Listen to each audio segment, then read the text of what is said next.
Alex Lacazette is set to leave Arsenal on a free as confirmed by Charles Watts, who said, L'Equipe reporting that Lyon will soon announce the signing of Alex Lacazette on a free transfer. A return to his former club always felt like his most likely destination this summer. And by Fabrizio Romano, who said, Olympique Lyon are now closing in on Alexandre Lacazette free transfer set to be completed as per L'Equipe. Arsenal have been informed by Lacazette about Olympique Lyon proposal this week. So we know that Lacazette is leaving and we know his potential destination, and this will bring an end to Laca's 5 full seasons at Arsenal. Let's take a brief dive into his Arsenal career and compare it to his time at Lyon, and also answer these 2 questions. Was he good enough? And what went wrong? Lacazette joined Arsenal in the summer of 2017. At the time, that was our record transfer. He was actually the only player who was signed for money in that window. The other guy who was signed, Sead Kolasinac. Remember him? Kolasinac. The less said about him, the better. These were his stats in his last season at Lyon. 28 league goals in 30 games and 37 in all competitions. That placed him in 7th in terms of goals in the European leagues that year.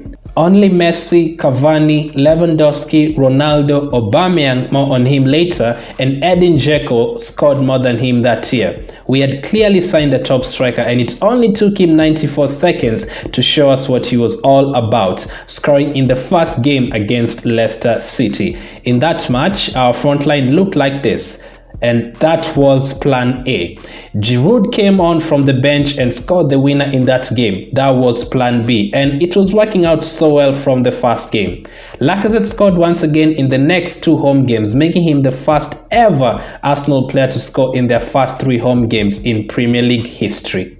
In those first 6 months of the season, it was easy to predict Arsenal's lineup. Start with Lacazette, Sanchez and Ozil, and use Giroud and sometimes Welbeck as plan B from the bench. Things got a bit more interesting in the January transfer window when Arsenal broke their transfer record fee again to purchase one of the 6 players who had scored more goals than Lacazette the previous year, Aubameyang. Did this mean Lacazette was going to be the plan B this time? Well, maybe this helps answer that question. In the first game after the January transfer window closed, new signings Aubameyang and Mkhitaryan started and Lacazette dropped to the bench. That's the same period we got to know about Wenger leaving the club, so we were asking ourselves a lot of questions. Was the new manager going to sell Lacazette? Would we change our formation to occupy both strikers up front? And would Aubameyang and Lacazette even get along? At least we got the answer to that last question shortly after, and it was a good answer. In a match against Stoke City, Arsenal were leading by 2-0. Aubameyang had scored both goals. Lacazette came on and joined Oba up front, the first time they had been on the pitch together, by the way. Arsenal were awarded a penalty with a few minutes remaining. Aubameyang was surely going to get his first Arsenal hat-trick, right? Nope. He unselfishly allowed Lacazette to take the penalty to build his confidence. The spot kick was converted, and that was the first time we truly saw the bond between Lacazette and Aubameyang. Another thing I should mention is during those last 3 months of the season, Lacazette was used mostly in the Europa League as Aubameyang was captured and couldn't play in that competition, so he was mostly used in the league. They actually played together only 3 times before Wenger left. Aubameyang was used on the left for those 3. Lacazette finished his debut season with 17 goals and 5 assists. Not bad for a debut season. Obviously, we know that Emery replaced Wenger, and unfortunately for the Frenchman, he was back on the bench for the first 3 games under new management. Emery preferred a 4-2-3-1 with Aubameyang as the 9 and Ozil, Mkhitaryan, Iwobi behind him. Now, we did end up losing 2 of those games, which then saw Lacazette being recalled. I'm actually glad we lost those matches because right after he returned to the lineup and played next to Aubameyang, Ozil and Mkhitaryan, the Gunners went on that incredible 22-game unbeaten run between the start of September and mid-December. In addition to that, we scored 47 goals in those 22 matches and tore apart the likes of Spurs, Leicester and Cardiff in the process. That was Lacazette's most successful season in front of goal, scoring 19 and assisting 13. Aubameyang enjoyed the partnership as well, but that's a story for another day. Let me know in the comments if you'd like to see a video on Aubameyang. Lacazette was voted player of the season by the supporters, and despite being in and out of the squad, Lacazette still managed 36 goals and 18 assists in his first 2 seasons at the Emirates. His numbers dropped significantly in the 2019-2020 season, but we won't go into details. Obviously, Arsenal changed managers once again, season wasn't going great, and there was lockdown as well, so there was a lot to deal with. There was light at the end of the tunnel as Lacazette won his first major trophy, the 2020 FA Cup, thanks to this guy again.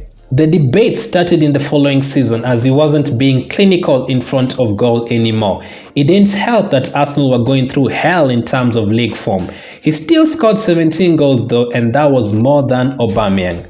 And I think it's better if we don't talk about this past season. It's very recent, you guys already remember it, and just know Lacazette scored 4 goals and Gabriel scored 5. No, not Martinelli. The other Gabriel, the one who's there to defend, he scored 5 goals, more than Lacazette. So let's put all those numbers together and compare them to his time in Lyon. Lacazette played 158 league games and scored 54 goals. He added another 17 in other competitions to bring his total to 71. He also came through with 36 assists. So, to be fair to him, let's forget about his first season as some will say he was still adapting to the English game. Fair enough.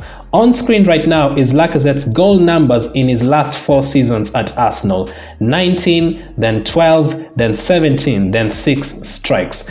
And on screen right now are his goal numbers for the last 4 seasons at Lyon. 22, 31, 23, and 37. In his Arsenal career, he never scored more than 20 goals. In his last season at Lyon, he was pushing for 40. Keep in mind, we are not comparing Lacazette in 2012 and Lacazette in 2030. Obviously, there's a lot that can change in 10-20 years. Why was this drop of form seen? Is it because the French league is easy? Is it because Arsenal never played to his strengths? Do you think if Lacazette was the main striker instead of Aubameyang, he would have scored more? And how many more are we talking about? 10 more goals, 20 more goals, 50 more goals? Let me know. No question that he had a lot of qualities. His hold-up play was great. His combination play was great. His leadership was also good at times. He also had some weaknesses though. If you were trying to get a winning goal in the last minute and you were putting in cross after cross into the box, Lacazette was never the kind of player to head the winner in for you guys. His tackling was a bit desperate as well. This video might leave you with more questions than answers or more answers than questions depending on how you look at it, but one thing is for sure, Lacazette was a very likable character in the dressing room, and if you made it this far to this video, really appreciate you watching. I'll end it with these 2 words. Thank you, Lacazette.